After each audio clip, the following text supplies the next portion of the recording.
नमस्कार मंडळी, कसमादे पट्टा या भागातील रेसिपीजमध्ये सर्वांचे स्वागत आहे।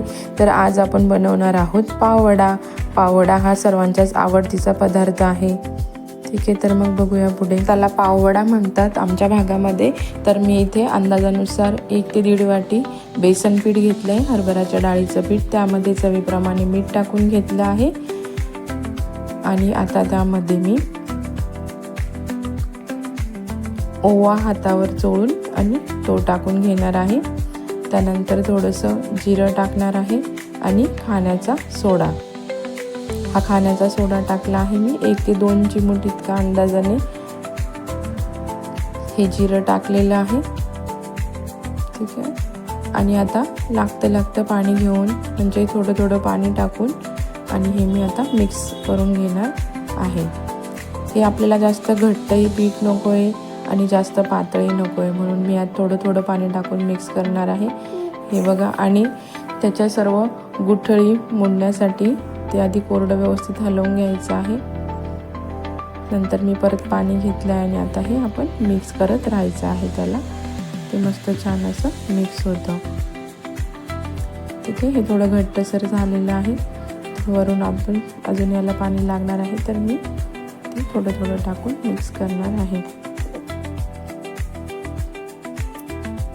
पाववडा हा कोणत्याही सीझनमध्ये कधीही खायला छान लागतो आणि तो सर्वांनाच आवडतो। त्यामुळे हा आम्ही घरीच बनवतो बाहेरून आणण्यापेक्षा। हे बघा, मस्त पीठ आता मिक्स झालेलं आहे। अजून थोडं पाणी टाकून परत मिक्स करणार आहे आणि अजून त्याला हलवत राहायचं आहे। अजून थोडंसं पाणी घेतलं आहे मी, कन्सिस्टन्सी व्यवस्थित येण्यासाठी। जास्त घट्टही नको आणि जास्त पातळही झालेलं नको आहे आपल्याला पीठ। हे बघा, छान मस्त पीठ आपलं भिजून तयार झालेलं आहे। आता यामध्ये मी थोडीशी चिरलेली कोथिंबीर टाकून घेणार आहे आणि मिक्स करून घेणार आहे। आता आधी मी काही मिरच्या उभ्यामध्ये कापून आणि या पिठातून तळून घेणार आहे। नुसत्या मिरच्या तळून खाण्यापेक्षा थोड्याशा पिठातून तळून घेणार आहे। या बघा, या मिरच्या मी त्या पिठामध्ये बुडवून आधी तळून घेतली आहे। आणि हे बघा, आता आपला पाव मी पिठामध्ये भिजवून घेतला आहे आणि तो थोडा सोडला आहे।